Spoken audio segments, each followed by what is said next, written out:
Without further ado, perhaps we should head to the helicopter. Let us go. Okay. Yeah. Okay. We're ready to go. Okay. Good. Bye-bye. Thank you very much. Bye. Thank you. Thanks, Journey. Bye, everybody. Nice to meet you. Carry on, Ed.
A 2009 Household Food Security Survey concluded that there is a food security crisis in Manitoba's Aboriginal communities that needs immediate attention and dedicated resources. This survey provided that the first quantified data on food security and status in Northern Manitoba First Nations communities. Specific findings included a household relied on only a few kinds of low-cost food to feed the children because they were running out of money to buy food 62% of the time. 6 out of 10 households' meals did not always contain all of the food groups, and 6 out of 10 children were not able to eat enough food because the household couldn't afford enough to buy enough food. A lack of food and a lack of money to buy more food caused approximately 1/3 of the households to cut the size of the children's meals. 1/3 of the children skipped meals because there wasn't enough money for the food. 1 in 5 households contained children who had not eaten for a whole day because there wasn't enough food. 1 in 4 households have children who are going hungry because the household couldn't afford to buy more food.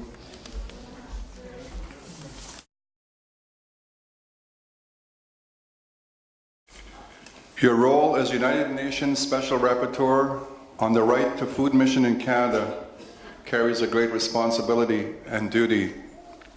We look forward to sharing our perspectives and thoughts on this very important First Nation concern. I know that there are a lot of items on the agenda, so I will close by once again stating it is a real pleasure for Sagkeeng First Nation to host this gathering. Welcome to Sagkeeng. Food sovereignty should mean the right to healthy and culturally appropriate food.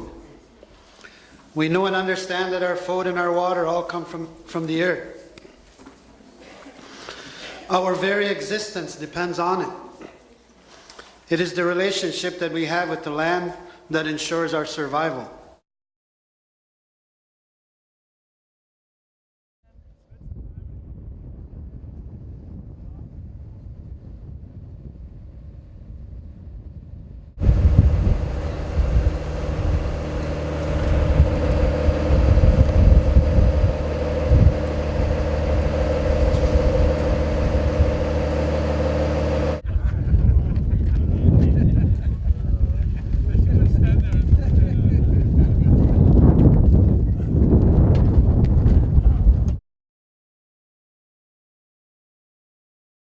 This gentleman right here. All right. Dr. OliVier the Schutter. Hello. Chief Welcome. It's an honor to have you here, sir. Pleasure and honor of mine. Thank you very much.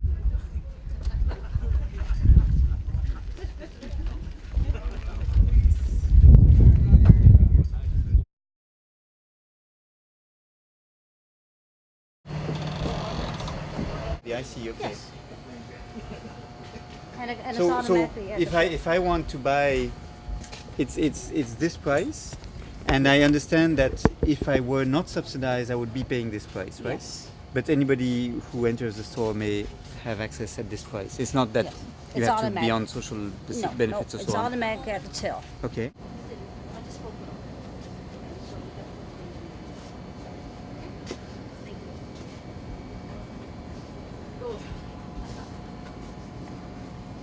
Yes. Well, there's one almost in every reserve.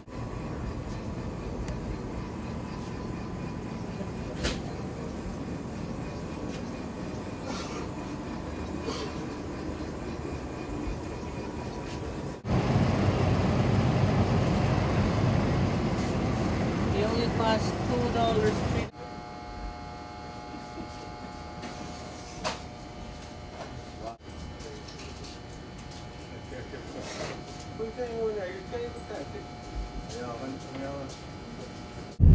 Now they're going at the manager. Bring up the brakes again.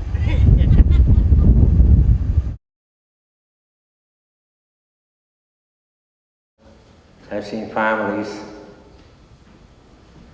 cannot meet their meet their food requirements, nutrition requirements, because you just came from the northern store. That was the first time we've seen prices being reduced. Who knows? Probably the prices are increased now. I know all that when we walked out the door. So we visited, there were a series of goods that were NNC goods, i.e. subsidized in principle, and others that were not. For example, a pair of boots for kids were $47.99, which obviously is completely beyond what would be paid in a city. But did the community have a choice as to which of the items were subsidized, and were they consulted in defining the range of commodities that should be more affordable? And the third question is there some complaints mechanism available if you find that, for example, the prices of milk or vegetables or flour are excessive? Is there any way in which you can challenge the way the program functions? These would be my three questions, and you may wish to answer, otherwise someone else from the community. In our ongoing negotiations with the Northwest Company with our new lease agreement, one of the things that we want our community to benefit in terms of pricing, and that's why we've strongly advocated to have a consumer price index, which are being applied to for the Northwest Company, but at the same time it's challenging that they don't provide the necessary information, and it seems like it's always unilateral for them. We don't have no involvement, just like that Nutrition North program. We were not even consulted. First Nations were not even consulted when the federal government decided to unilaterally give it to the Northwest Company. And it's been an ongoing challenge for our community. And I think that's one of our people, tend to be more resilient in terms of, some of them know how to budget. But at the same time, our people utilize their traditional foods too also.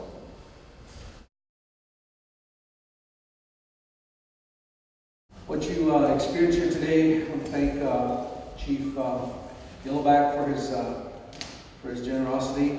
One of the things that if you get a $1,000 check, and if you're going to go cash it, they deduct $27 off right off the bat. And when you put it into the savings card, does anybody have a Northern card? This is the card that the Northwest Company provides to every First Nation person in and off remote communities. And every time you use this card, it's automatic $3. If you put money in, it's the same amount, $3 to put money into this machine, and $3 to take it out. And $1 per transaction. If you want to check the balance, it's $1. So it's a never-ending thing. As you compare the prices today on the boots, due to the geographical situations that we have to live in, rubber boots like that, that's a necessity that is required by a child. And sometimes the family, the mother, because the child needs the boots, they would buy that and then exclude some of the nutritional items that we have to face with. So those things that we have to be raised, we continue to raise these concerns.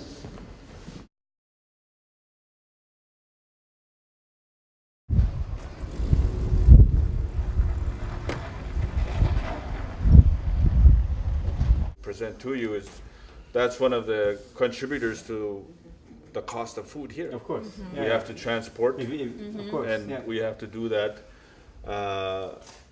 within a window of maybe 2 weeks, 3 weeks, and that's the amount of time the winter road stays open before it's gone again.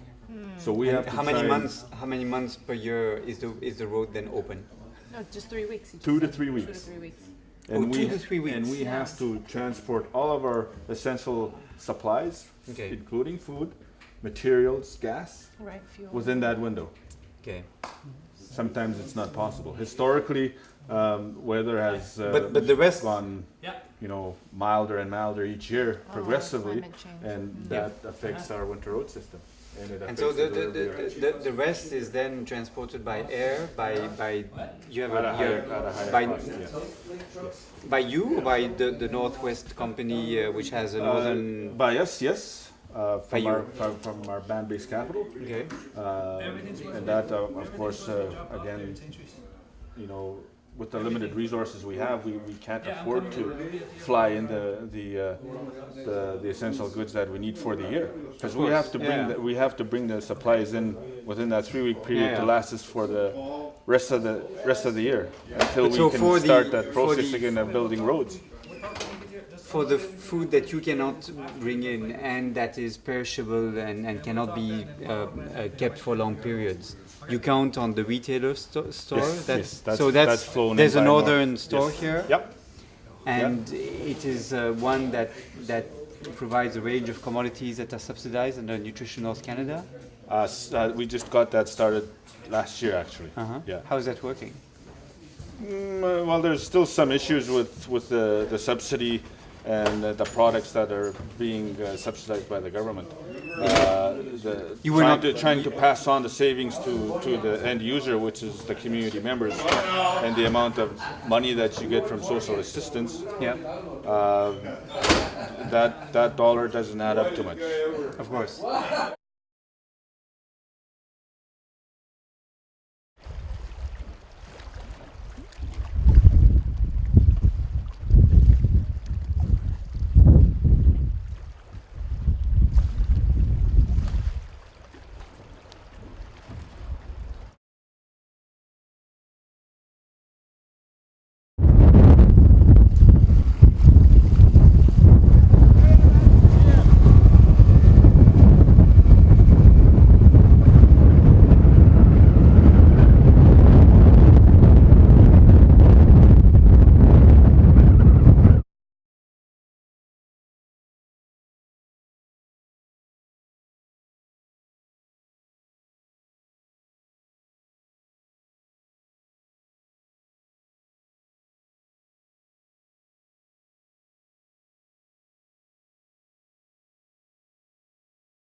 remarks, and then we will have an older.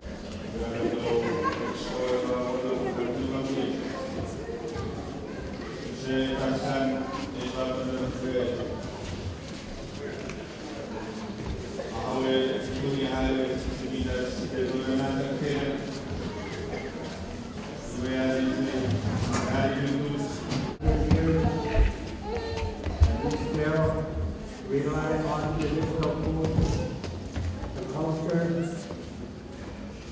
and that's where we're going to be for a long, long time. We want to keep our culture.